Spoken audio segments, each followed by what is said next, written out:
کیا تیرے اونچے گنبدوں پر کفر نے یلغار کی، تو ہی بتا یہ کیا ہوا اے سجدہ گاہ غازیاں، اے میری مسجد بابری پرسوز ہے تیرا بیاں، دل کے افق پر چھا رہا ہے تیری آہوں کا دعا۔ میرے محترم بزرگوں، دوستو،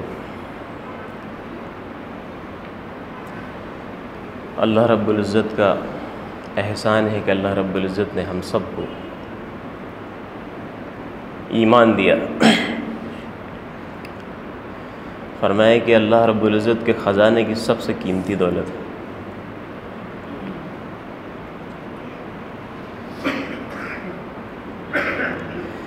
فرمایا یہ ایمان ہم سب کا اس دنیا سے بچ کے چلا جاوے، فرمایا کہ اس کے لیے فکر مند ہونا پڑے گا۔ صحابہ رضی اللہ تعالیٰ عنہ فرمایا، تابعی فرماتے ہیں کہ میری جو ہے 25 سے 30 صحابہ رضی اللہ عنہ سے ملاقات ہوئی، ہر صحابی کو پایا کہ وہ اپنے ایمان کو لے کے فکر مند۔ کوئی آدمی جو ہے، کوئی صحابی جو ہے وہ اپنے ایمان کو لے کے مطمئن نہیں۔ آج ہم اپنے ایمان والے کے گھر پیدا ہو گئے، ایمان نام مسلمان رکھ لیا تو ہم سمجھتے ہیں کہ ہم مضبوط ایمان والے ہیں۔ ایسا نہیں، اس کے لیے محنت ہے۔ ہمارا ایمان کامل ہو جاوے، فرمایا جو ہے اللہ رب العزت نے جو ہے پورے کے پورے دین میں داخل ہو جاؤ کا مطالبہ کیا ہے، تو فرمایا اس کی فکر ہو کیسے میرا ایمان بچ کے چلا جاوے۔ فکر کیسے آئے گی؟ سب سے پہلی بات تو یہ ہے کہ ہم اپنے بنانے والے کو پہچان لیں کہ ہمارا بنانے والا کون ہے۔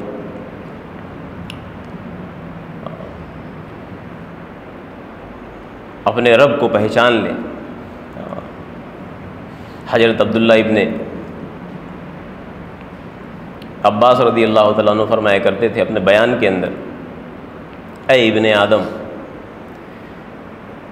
آدم، گناہ کر لینے کے بعد اپنے اس گناہ کے وبال سے مطمئن مت ہو جانا۔ گناہ کر لینے کے بعد اپنے اس گناہ کے وبال سے مطمئن مت ہو جانا، کیونکہ بعض باتیں ایسی ہوتی ہیں کہ اس گناہ کے کر لینے سے بھی زیادہ سخت ہوتی ہیں۔ پھر آگے فرماتے تھے کہ گناہ کرتے ہوئے اگر تم کو جو ہے وہ اپنے فرشتوں کو خیال نہ آئے کہ فرشتے، ان سے اگر شرم نہیں آتی تو فرمایا اس گناہ کے کر لینے سے بھی زیادہ بڑا گناہ ہے، کہ خیال بھی نہیں گزرا کہ فرشتے۔ پھر آگے فرماتے تھے کہ ایک آدمی گناہ کے لیے چلا اور وہ گناہ کر بیٹھا، اور اس گناہ کے کر لینے کے بعد اس کے دل کے اندر خوشی محسوس ہوتی ہے، تو فرمایا اس گناہ کے کر لینے سے بھی زیادہ بڑا گناہ ہے کہ گناہ کرنے کے بعد اس کے دل کے اندر خوشی محسوس ہو رہی ہے۔ پھر آگے فرماتے تھے ایک آدمی گناہ کے لیے چلا اور کسی وجہ سے گناہ نہیں کر سکا، فرمایا اس گناہ کے نہ کر پانے کی وجہ سے اس کے دل کے اندر قلق ہے، افسوس کہ میں گناہ نہیں کر پایا، تو فرمایا اس گناہ کے کر لینے سے بھی زیادہ بڑا گناہ ہے کہ اس کے دل میں افسوس باقی۔ اور پھر آگے فرماتے تھے عبداللہ ابن عباس رضی اللہ تعالیٰ عنہ کہ بند کمرے کے اندر کوئی آدمی گناہ کا کام کر رہا ہو، ہوا کے چلنے، پردے کے ہلنے سے اس کے دل کے اندر ڈر پیدا ہو گیا کہ کوئی آ گیا، اور فرمایا اس کے ذہن و گمان میں یہ خیال بھی نہ گزرا کہ اللہ دیکھ رہا ہے، فرمایا اس گناہ کے کر لینے سے بھی بڑا گناہ ہے کہ اس کے دل کے اندر اس بات کا خیال گزرا نہیں کہ میرا رب دیکھ رہا ہے۔ ہم سب اپنا مشاہدہ کریں، آج ہمارے دلوں کے اندر کس کا ڈر ہے؟ ہم سب اپنا دیکھیں کہ ہر دل کے اندر کسی جانور کا ڈر ہے، کسی بچھو کا ڈر ہے، کسی سانپ کا ڈر ہے، کسی انسان کا ڈر ہے، کسی حکومت کا ڈر ہے. لیکن اگر ڈر نہیں ہے تو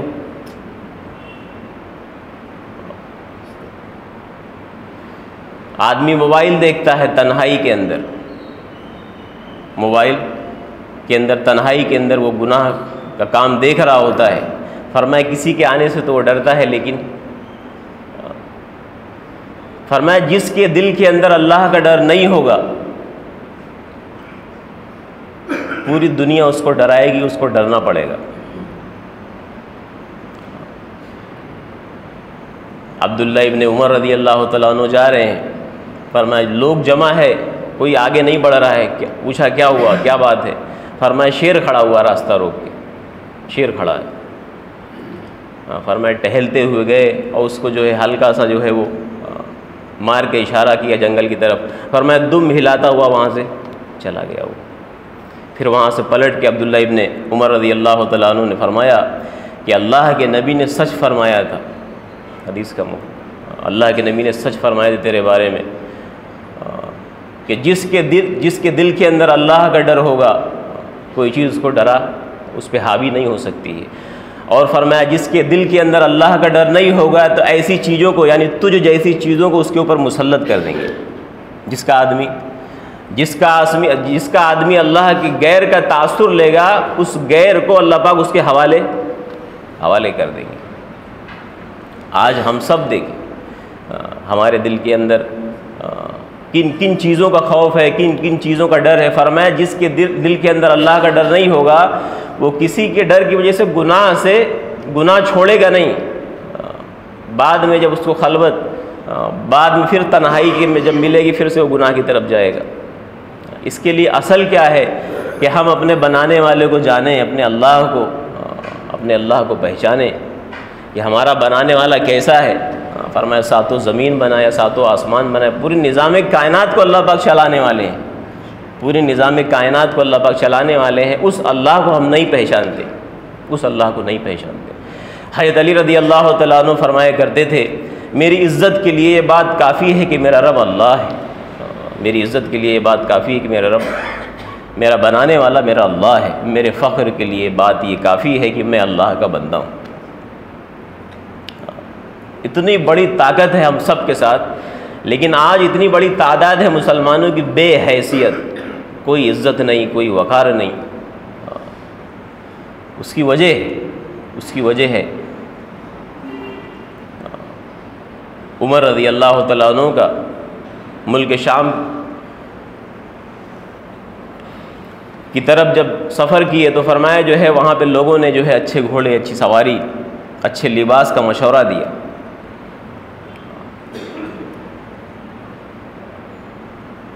حضرت عمر رضی اللہ تعالیٰ نے اپنے یعنی تھوڑا سا پانی کے اندر سے جانا تھا، فرمایا اپنے موجے کو اتارا، پہلے تھوڑا سوار ہوئے لوگوں کے مشورے پہ، پھر اس کے بعد اتر گئے. پھر کچھ باتیں بولی وہاں پہ اور پھر ارشاد فرمایا اپنے موجے کو کندھے پہ رکھا، رومال کو کندھے پہ رکھا اور اس کے بعد جو ہے چل پڑے. پھر وہاں پہ فرمایا ہم تو بے حیثیت تھے، ہماری کوئی عزت نہیں تھی، اونٹ چرانے والے تھے، ہمارے اوپر کوئی بادشاہت کرنے کے لیے تیار نہیں تھا، ہم ایسے تھے. حضرت عمر رضی اللہ تعالیٰ عنہ کے بارے میں یہ بات بڑی مشہور تھی. لوگ کہا کرتے تھے کہ خطاب کا گدھا تو ایمان لا سکتا ہے لیکن خطاب کا بیٹا ایمان نہیں لا سکتا ہے.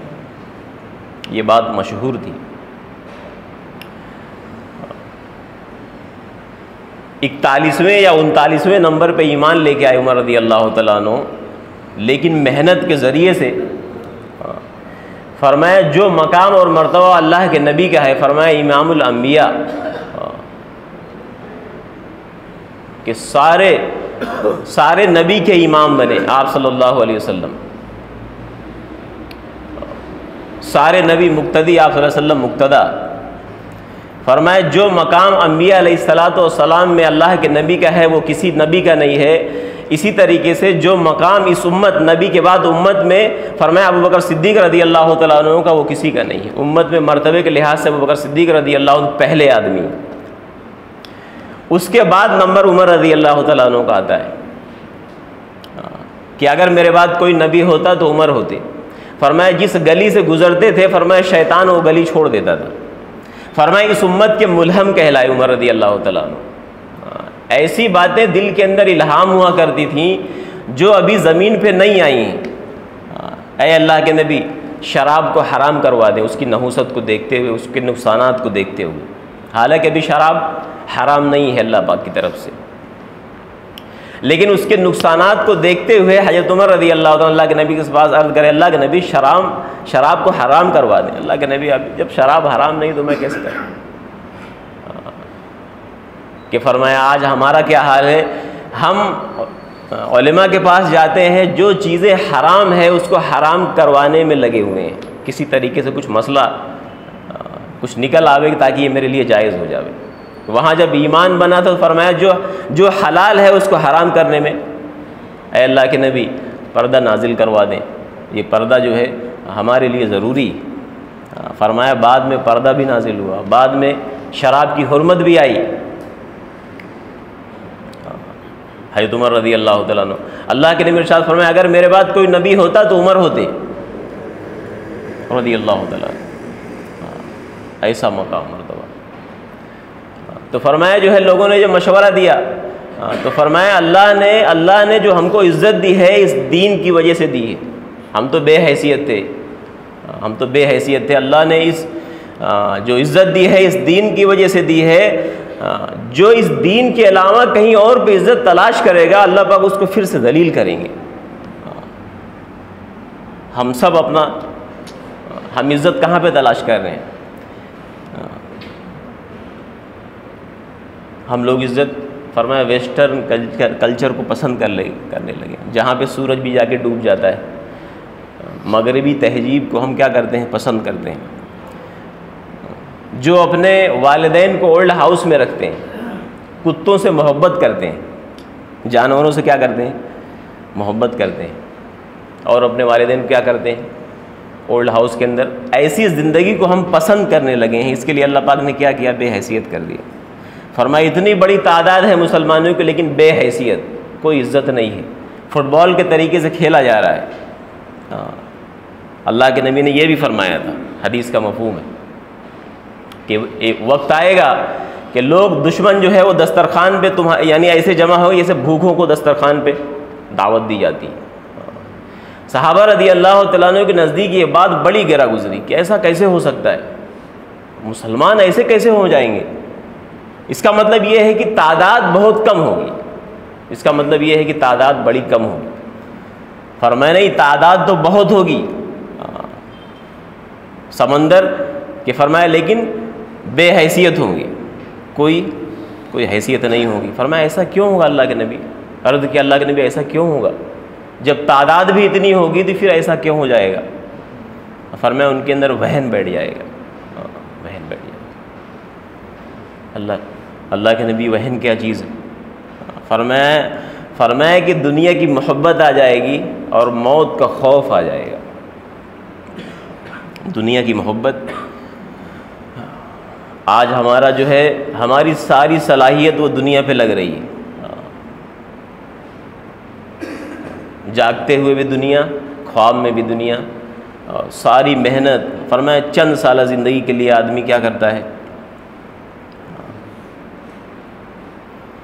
فرمایا اللہ نے کیسی خوبصورت جنت بنائی، کیسی خوبصورت جنت بنائی کہ فرمایا ایک درخت ہے، اس کے سائے میں سوار 100 سال تک کے بھاگے گا، اس کے سائے کو پار نہیں کر پائے گا۔ وہ ایک درخت ہے، 100 سال تک کے سوار اس کے سائے میں چلے گا، اس کے سائے کو پار نہیں کر پائے گا، تو وہ جنت کتنی بڑی ہوگی۔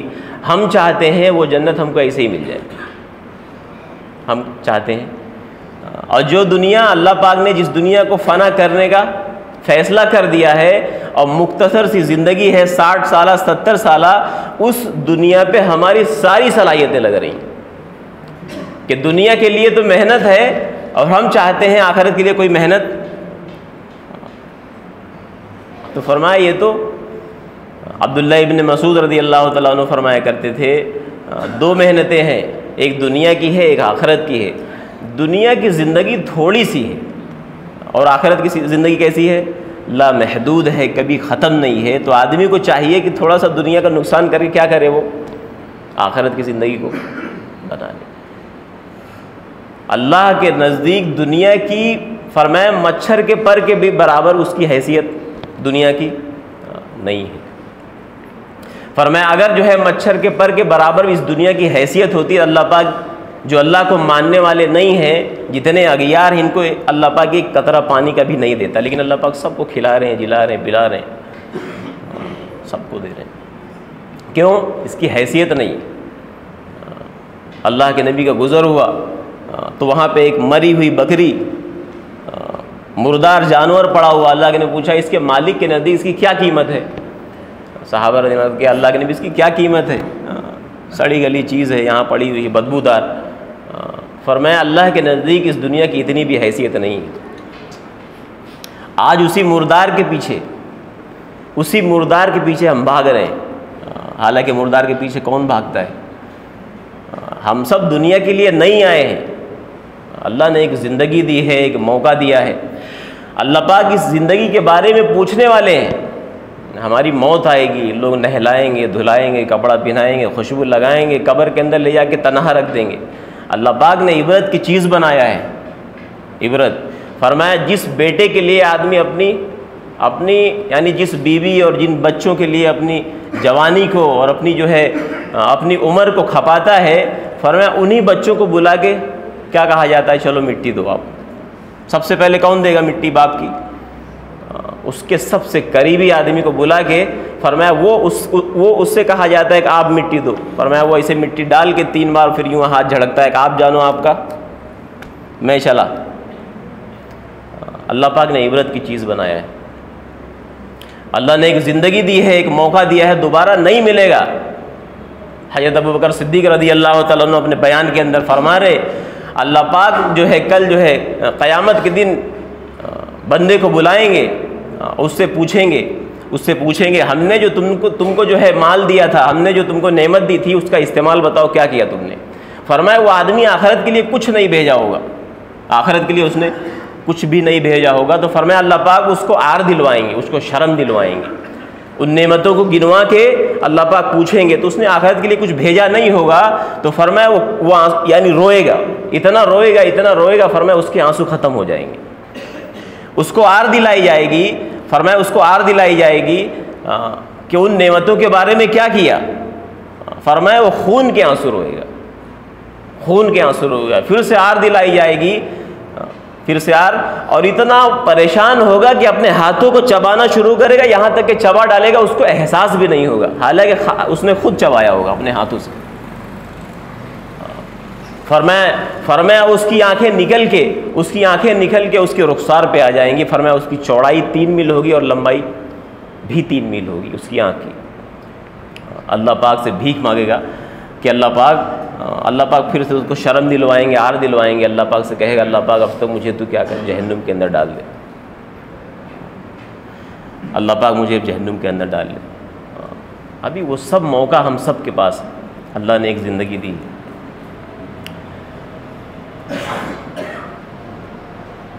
اللہ پاک نے اپنی عبادت کے لیے ہم سب کو پیدا کیا ہے. فرمایا انسان اور جنات کو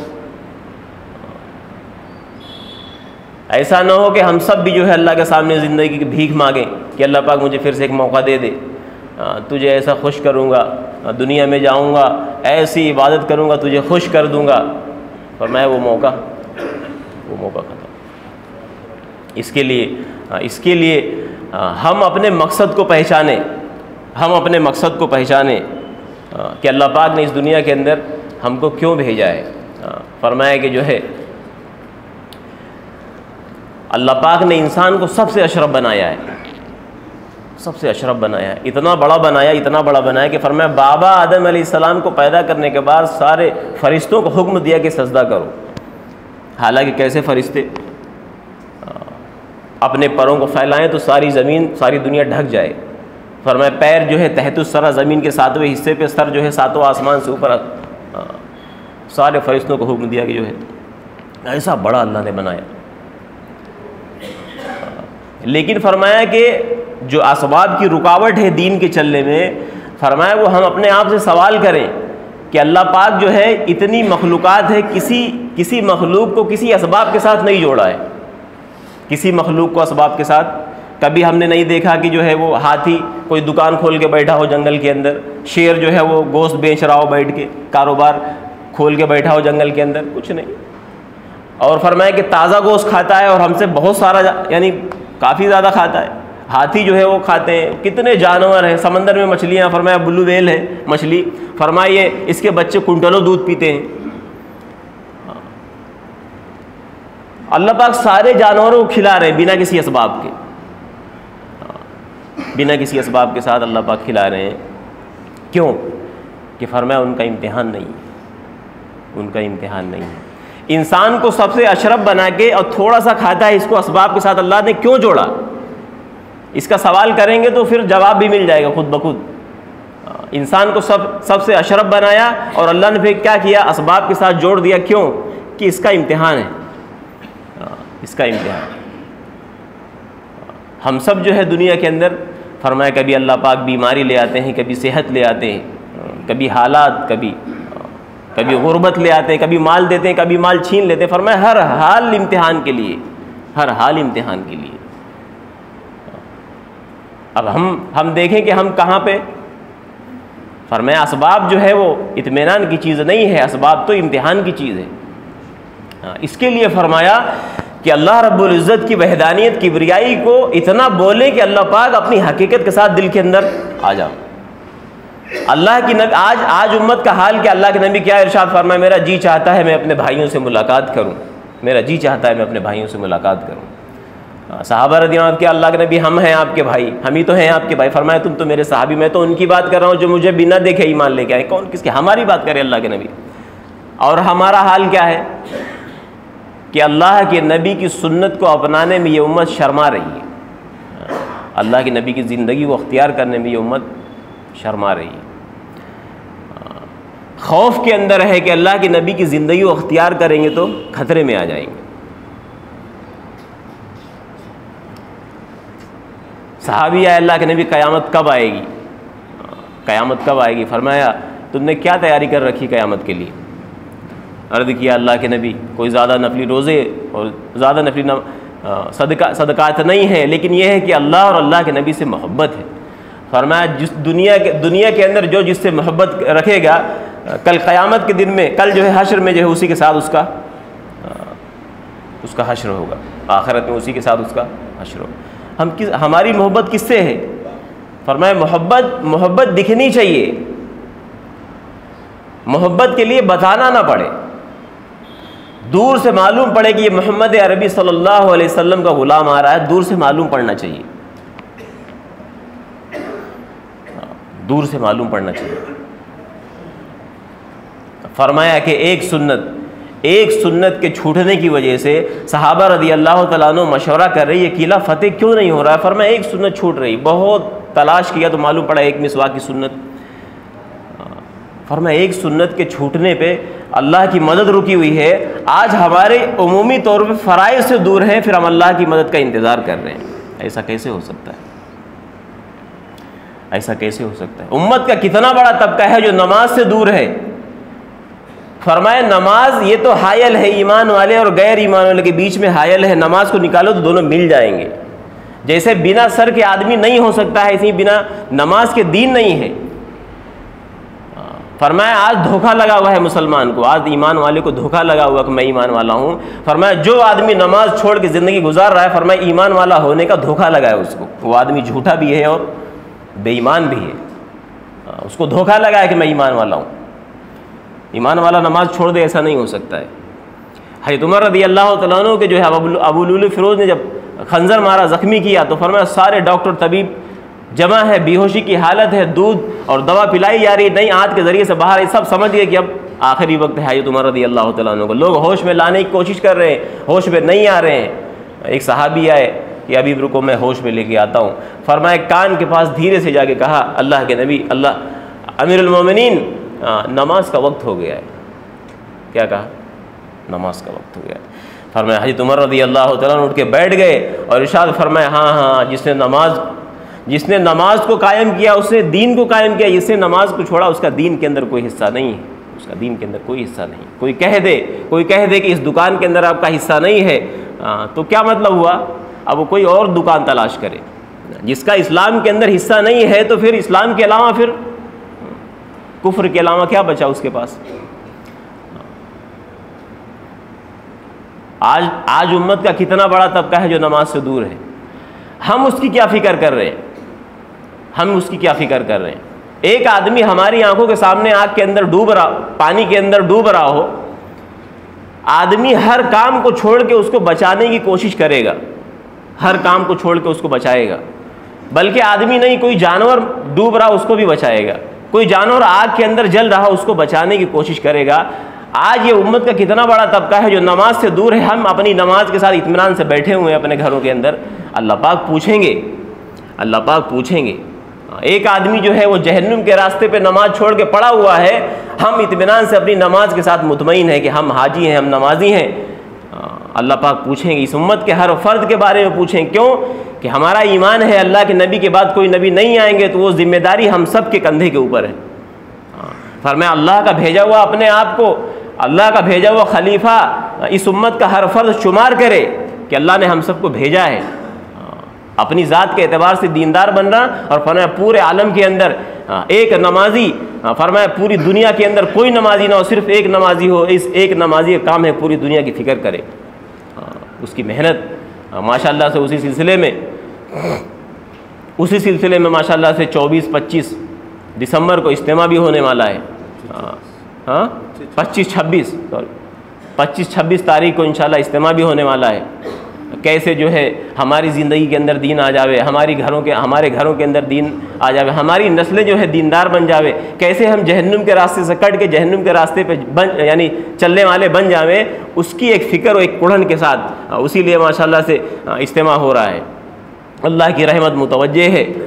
ہم سب اس میں انشاءاللہ ارادہ کریں، عزائم کریں کہ ہم سب جو ہے انشاءاللہ اپنی مشغولی والے وقت سے نکل کے اس میں جائیں گے. مشغولی تو ہر آدمی کے ساتھ ہے، اللہ نے مشغولی ڈالی ہے تاکہ اس مشغولی سے نکل کے ہم اپنی آخرت کی فکر کریں.